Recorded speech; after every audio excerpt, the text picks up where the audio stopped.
Bienvenue à toutes dans le podcast révolutionnaire Minceur. Ici, on aborde tous les sujets, les méthodes, les astuces possibles et inimaginables pour vous aider à déstocker graisse, eau, les kilos émotionnels. En bref, tous les outils possibles pour vous permettre de vous réconcilier enfin avec votre corps, ce précieux. Bonjour à tous, aujourd'hui on va parler des cycles féminins et pour ça j'accueille aujourd'hui Sacha Mélina. Sacha, je l'ai rencontrée lors d'une formation Belly Révolution et je la suis sur Instagram. Tu diras tout à l'heure ton compte aussi, que je n'écorche pas ça surtout. Et depuis, je te suis avec grande attention parce que je suis de plus en plus appelée à me connecter à cette énergie du féminin sacré par différentes manières, par différents processus de guérison interne. En tout cas, je parle pour moi en tant que femme, Marine, là, aujourd'hui. Donc, je suis ravie de t'accueillir ici. Et si tu veux te présenter aussi, je te laisse la parole. Merci. Alors, je m'appelle Sacha Mélina. Moi, je suis en Suisse. Je suis maman d'un petit garçon. Je vis dans la région lémanique et aujourd'hui, j'accompagne des femmes et des hommes en séance individuelle ou en groupe selon les thématiques. Ça peut être autour justement du féminin sacré, ça peut être autour du cacao, de l'amour de soi et aussi des cercles de guérison avec différents outils que j'ai à ma disposition. Et il me semble aussi qu'on en avait discuté pendant la formation que tu avais des origines sud-américaines Oui. avec toute cette culture justement autour du féminin sacré. Si tu veux en parler un peu, moi j'ai trouvé ça passionnant. Oui. Alors en fait, c'est un peu la source de tout ce que je fais aujourd'hui, c'est que je suis d'origine colombienne. Et je viens d'une famille où on a vraiment conservé toute la vision et le lien énergétique en fait de la vie. Donc c'est une sorte de spiritualité qu'on a conservée. Dans ma famille, il y a beaucoup, beaucoup de femmes et du coup, ça a fait qu'on a pu vraiment ouvrir des espaces reliés les unes aux autres. Et il y a beaucoup de transmissions entre les générations. Moi, j'ai reçu beaucoup, beaucoup de transmissions de mes grands-mères et de ma mère également. Et c'est quelque chose qui s'est gardé en fait dans la famille et qui aujourd'hui continue de se garder. Donc en fait, ça a toujours été existant dans ma vie Oui. et c'est quelque chose qui a toujours fait partie de ma vie intégrante. Et aujourd'hui, j'ai la chance de pouvoir transmettre ça en dehors aussi de la famille à des femmes pour justement reprendre conscience en fait de ce féminin sacré et de tout l'aspect énergétique et de l'impact que ça a dans la vie de tous les jours. C'est génial. Merci en tout cas vraiment d'être là. J'ai trop hâte qu'on commence. D'ailleurs, on commence tout de suite sur le cycle féminin. Je te laisse la parole. Oui, alors le cycle féminin, il y a plein de choses qui rentrent en ligne de compte. Je vais peut-être juste poser un peu des mots, on va dire, théoriques. Et ensuite, je vais décortiquer plus avec une partie, on va dire, énergétique ou émotionnelle, parce qu'il y a quand même beaucoup d'émotionnel qui se joue autour Ouais. de ce cycle féminin. Mhm. Donc, quand on regarde le cycle féminin au niveau théorique, il y a vraiment deux phases. Il y a la phase folliculaire et la phase lutéale. Donc, la phase folliculaire, si tu veux, c'est le moment où vraiment on va aller jusqu'à l'ovulation. Et ensuite, la phase lutéale, c'est où on va aller jusqu'aux règles. D'accord. On peut appeler aussi les lunes.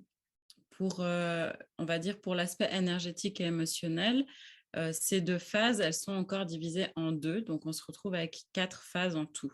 D'accord. Si on part depuis le départ, où on est juste après les règles, par exemple, on a une phase qui s'appelle la phase de la Vierge, qui est une phase où en fait on va, au niveau énergétique et émotionnel, être vraiment dans une sorte de liberté, comme tu sais, une jeune fille qui n'a pas d'insouciance, elle n'a pas de lien, elle n'est pas mère, elle n'est pas dans la phase des règles où justement il y a une fin, elle est vraiment dans une phase un peu de liberté. Et au niveau de l'énergie, c'est quelque chose qu'on ressent beaucoup chez la femme où on va être pleine d'énergie et on va faire plein de choses sans forcément ressentir la fatigue ou la culpabilité de j'ai pas pris assez de temps pour mes enfants, j'ai pas pris assez de temps pour moi. Il y a vraiment une sorte de liberté qu'on explore en fait pendant cette D'accord. phase. Ensuite, il y a la deuxième phase qui est la phase où on commence vraiment l'ovulation, Oui. qui est la phase qu'on appelle la phase de la mère. Là, on va vraiment contacter une énergie de maman. Donc, on D'accord. va avoir une énergie tournée vers les autres. On va prendre soin des autres. On va avoir envie de prendre soin de la maison, de cuisiner, de se faire belle. Aussi, la libido, elle monte, l'énergie, elle monte. Il y a Mhm. vraiment quelque chose où on a envie de porter les projets, porter la maison. Enfin, donc, on ressent bien cette énergie de la mère. Ouais. Et du coup, après cette phase-là, il y a la phase où en fait les hormones commencent, si tu veux, à redescendre quand il n'y a pas eu fécondation. Et là, on va dans la phase de l'enchantresse, qui est souvent une phase un peu spéciale parce que les femmes, si tu veux, c'est un petit bilan qu'on fait avant nos règles D'accord. où on peut faire un peu une synthèse de comment on s'est écouté pendant ce mois. Ouais. Et l'enchanteresse va se révéler. Donc, ça va être un moment où l'énergie, elle commence à plus être tournée vers les autres, mais plus vers nous. Donc, on Mhm. sent que l'énergie, elle baisse, je suis un peu plus fatiguée, je commence à poser un peu mes limites. Là, je rentre dans une phase où voilà, j'ai moins d'énergie pour les autres. Mhm.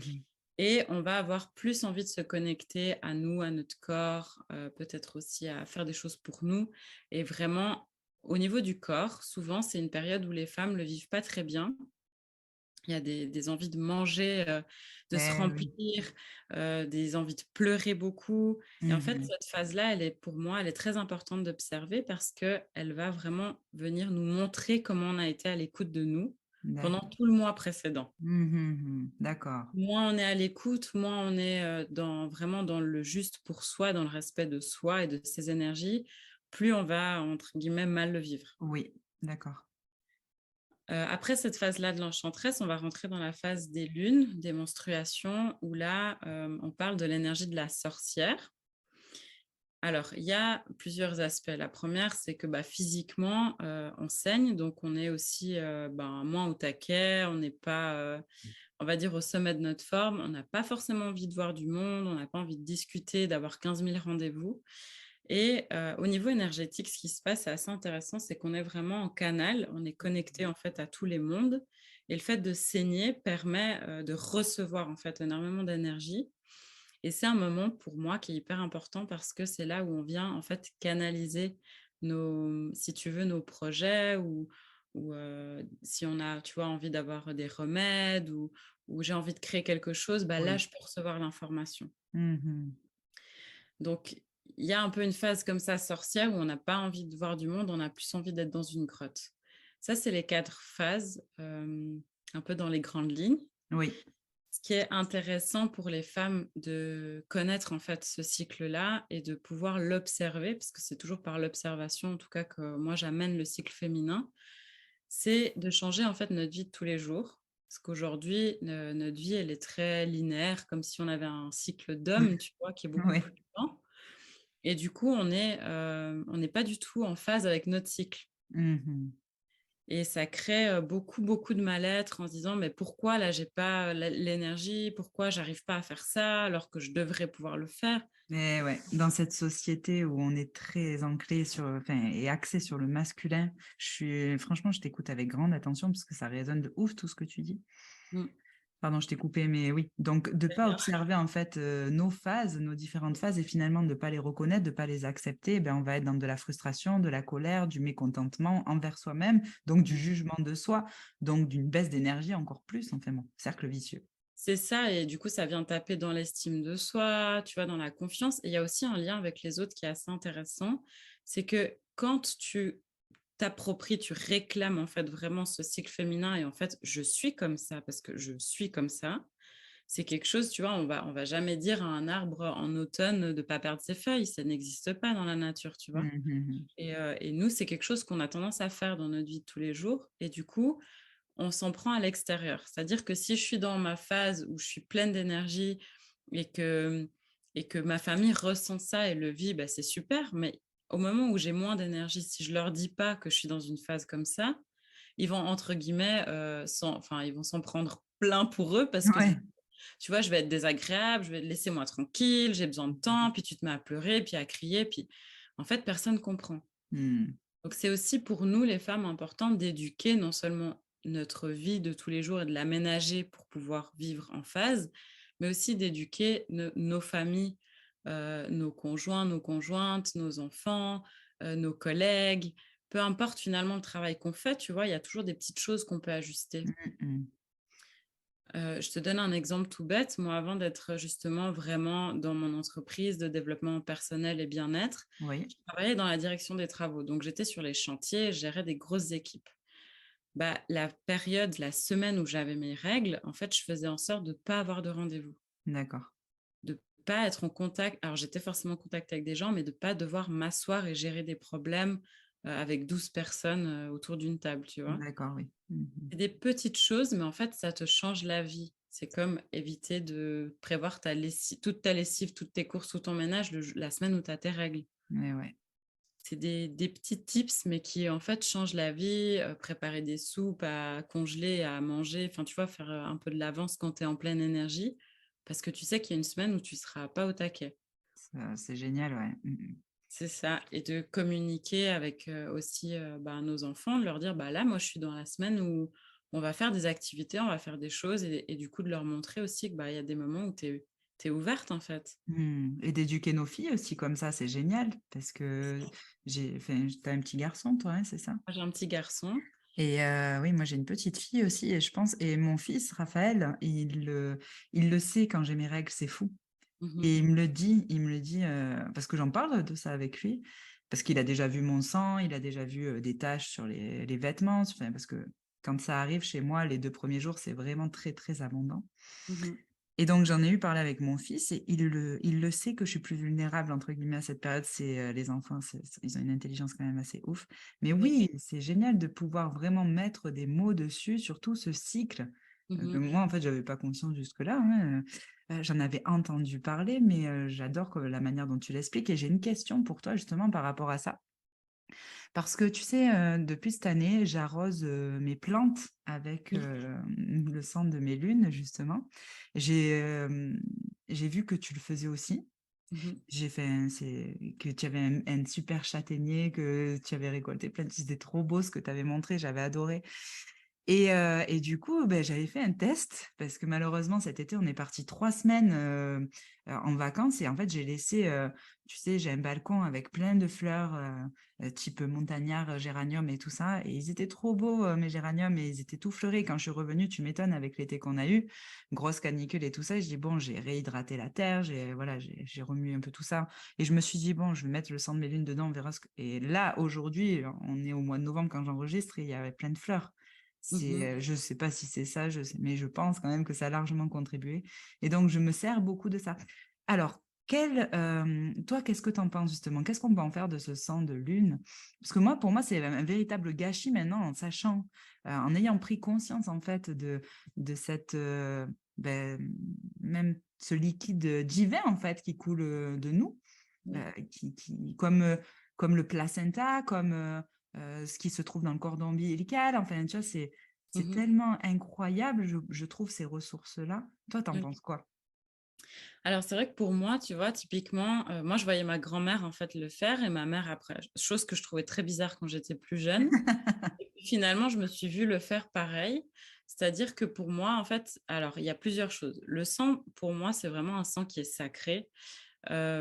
Déjà parce qu'il prouve que je suis en bonne santé, Mmh. tu vois? Et ça, c'est pour moi, c'est vraiment important pour toutes ces femmes qui, quand elles ont leur lune, elles sont là: «Ah merde!» parce que la Mmh. plupart des femmes, c'est ça, c'est douloureux, c'est un moment pas agréable. Bah, juste rappelez-vous que vous êtes en bonne santé. En fait, votre corps, il vient vous dire: «Tu es en bonne santé». Vraiment, Peut ouais. créer la vie, pas en tant qu'un enfant, mais créer la vie, les Mmh projets, mh. les choses, tu vois? Donc pour moi, c'est un rappel déjà de ça, de à quel point on est, entre guillemets «divine» et en vie. Ouais. Et ensuite, ce qu'on peut faire avec le sang, alors il y a plusieurs rituels. Pour moi, arroser mes plantes, arroser, bah, le mettre en nature ou quoi, ça a été pour moi un moyen de guérir, une fausse couche et un avortement que j'ai eu. D'accord. Parce que c'était comme, de récupérer ce sang et de pouvoir quand même donner la vie, Oui. d'une Mmh autre mh. manière. Tout à fait. Et c'est un engrais qui est assez incroyable parce qu'il y a beaucoup de cellules souches, en fait, comme dans le Ouais. placenta, comme tu Mmh disais mh. tout à l'heure.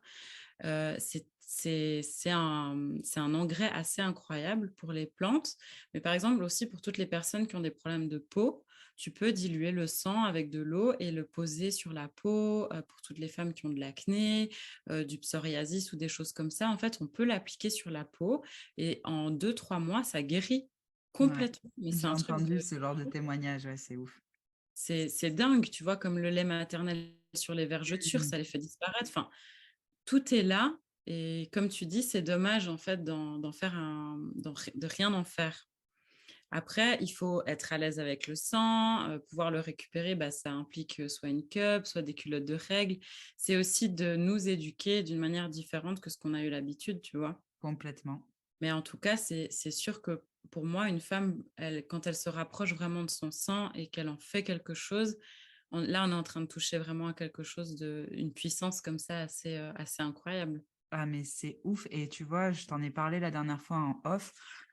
J'ai fait un soin, la dernière fois où j'ai connecté à une vie antérieure, que j'ai vécue, hem et où justement j'utilisais mon vagin en termes de porte énergétique pour Mmh. venir matérialiser enfin c'est quand même assez dingue d'avoir connecté ça. Est-ce que pour toi aussi, tu as déjà entendu des récits en termes le vagin est une porte énergétique bon évidemment on donne la vie par là, mais si tu peux nous en dire, quelques mots?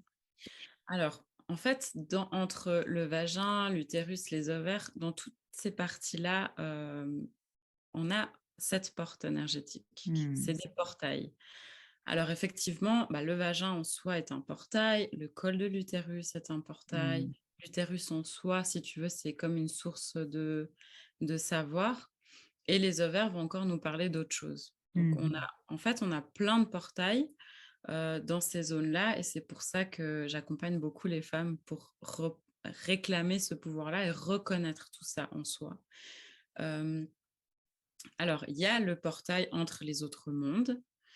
Il y a aussi le portail de savoir, c'est-à-dire qu'on peut vraiment aller chercher, des mémoires à l'intérieur et les faire descendre. Si tu veux, par exemple, pendant la phase d'ovulation, si j'ai envie de créer un projet, je peux me connecter avec mon utérus. J'ai l'information que je suis en ovulation, tu sais, j'ai le bas du ventre qui est un peu Mmh. gonflé, j'ai la libido qui monte et là, je sais que je suis en ovulation. Je peux, avec l'utérus, vraiment, si tu veux, appeler un projet et le garder à l'intérieur de mon utérus Mmh. jusqu'à la prochaine lune et du coup là, je fais descendre l'information.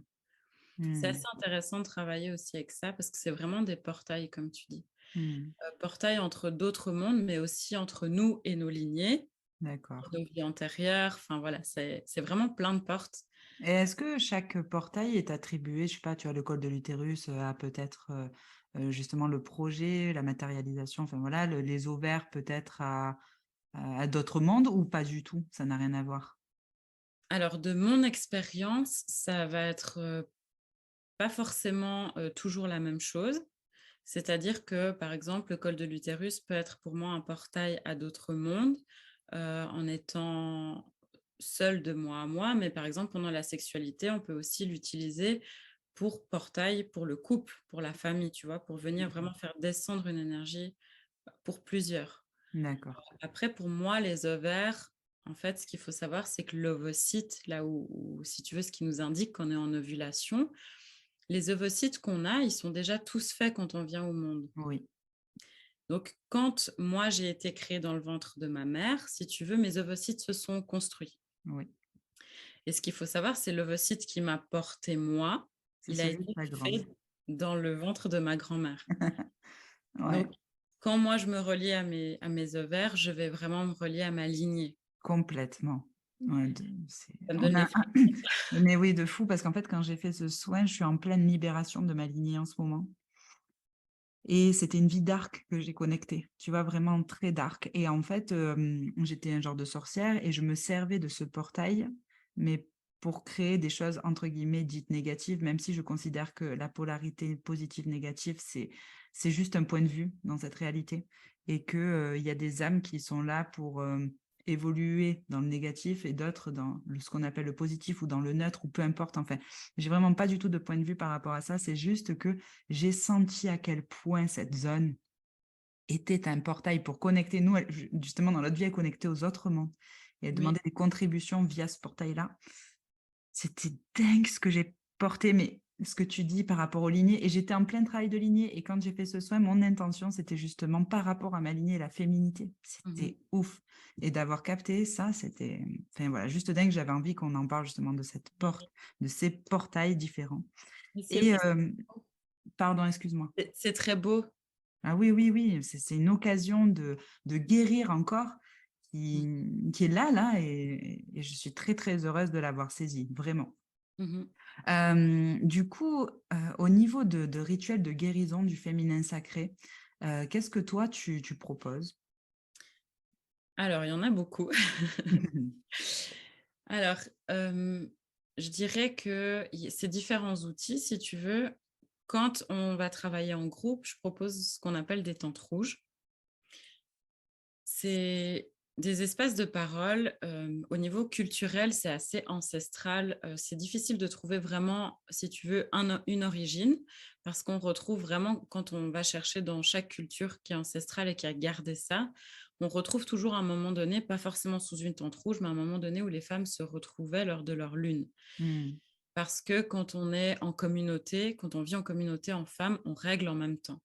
Mmh. Et du coup, au niveau, si tu veux, historique, les tentes rouges, c'est un moment où les femmes se réunissent, bah, déjà pour recevoir l'énergie ensemble, pour canaliser les informations pour, la tribu, pour la famille, pour, les remèdes, les choses à faire, et c'est un moment aussi où les hommes se retrouvent entre eux. Mmh. C'est pas du tout à la base un moment où les femmes sont exclues, en fait. C'est pas mal vu, si tu veux. Ouais, oui, oui. C'est plus nous donner l'espace d'accueillir ce qui est là pour nous, tu vois? Mmh. Sous les tentes rouges, aujourd'hui, ben, on règle pas forcément en même temps. Donc moi, j'invite les femmes qui sont à l'aise, si elles veulent prendre leur lune, et les mettre au centre, elles peuvent. Et sinon, on se retrouve habillés en rouge ou en blanc sous une tente D'accord. qui est entièrement rouge, et on va ouvrir un cercle de parole. Ouais. Donc là, on fait circuler un objet de parole, et du coup, chaque personne, quand elle a l'objet de parole, elle n'est pas interrompue, on ne donne pas de conseils, on parle en jeu, et du coup, chacune prend ses responsabilités et est souveraine de ses besoins. Si j'ai besoin d'un mouchoir, je verbalise que j'ai besoin d'un mouchoir, et je ne vais pas dans l'élan de vouloir sauver l'autre. Tout à fait, d'accord. Donc ça crée des espaces assez incroyables en tant que d'être entre femmes, et de vivre ça, c'est très fort. Mmh. C'est difficile de poser des mots sur ces expériences. Moi, j'encourage les femmes à le vivre, en fait. Oui. Mmh. Et du coup, les thèmes qui sont abordés, c'est assez libre. Il n'y a pas une tente rouge sous le thème de ou. Alors, on peut faire, avec des thèmes. Par exemple, moi, j'en ai déjà fait en ouvrant le thème de la sexualité, en Ah, ouvrant, le thème de la parentalité. Ça, c'est quelque chose qui peut se faire, ou alors on fait, ouvert, et c'est un cercle de parole, et ce qui doit se déposer se dépose. Et ce qui est assez intéressant, c'est que ça va forcément mettre en résonance des choses chez chaque femme présente.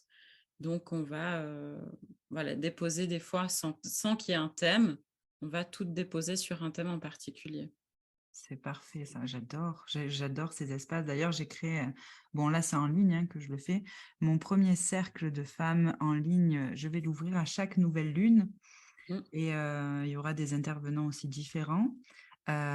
Et surtout créer un espace de sororité, d'entraide avec un groupe privé à côté où les femmes pourront échanger par rapport à leurs problématiques parce que je considère qu'à partir du moment où on se sent coincé, si l'énergie elle reste coincée à l'intérieur du corps, ça peut gangréner, ça peut créer ce truc aussi, tu sais, de je revis en permanence les mêmes situations, les mêmes conflits, les mêmes expériences que je vais en tout cas interpréter comme négatives ou les juger négatives et que voilà, il m'arrive toujours que des couilles, enfin, tu vois, des trucs comme ça.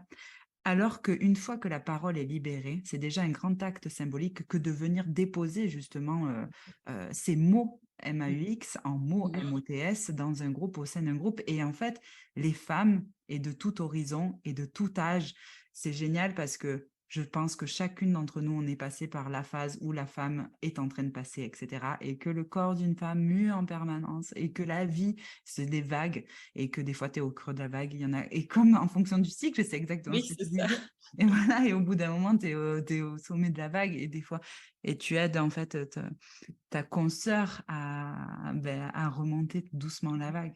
C'est C'est ça. vraiment des très, très beaux espaces et justement merci de venir souligner cette importance de respecter nos rythmes de femmes qui sont absolument pas linéaires comme les rythmes plutôt masculins que tu décrivais. Mmh. Et si vous avez quelque chose à retenir de cet épisode et de ce podcast, c'est vraiment soyez à l'écoute en fait de votre cycle. Je ne sais pas si toi, tu as un dernier mot de fin à communiquer, un dernier conseil. Mmh. Moi, j'aurais envie vraiment d'inviter les femmes à se libérer de la honte d'être femme et de réclamer en fait vraiment le pouvoir qu'on a, qui est pas forcément dans la puissance, qui peut être dans la vulnérabilité, dans la douceur, dans l'amour et de vraiment aller se connecter à ce côté sacré et de plus se cacher en fait. Hmm. De se connecter à son utérus et à son féminin, ça va faire du bien à vous, mais ça va aussi faire du bien au monde, en fait. Je pense que C'est le clair. monde a besoin de ça. Ouais. C'était magnifique. Merci beaucoup, Sacha. Bon, Merci à toi, Marine. ouais, merci. Et puis, je pense qu'il y a tellement d'autres thématiques qu'on pourra aborder ensemble, je pense. Euh, Notamment le cacao sacré. Enfin, c'est des pratiques aussi que tu offres et que tu proposes régulièrement. Et puis, on te retrouvera aussi dans le descriptif sous le podcast. En tout cas, on vous souhaite une belle journée à toutes et tous et à très bientôt. Merci.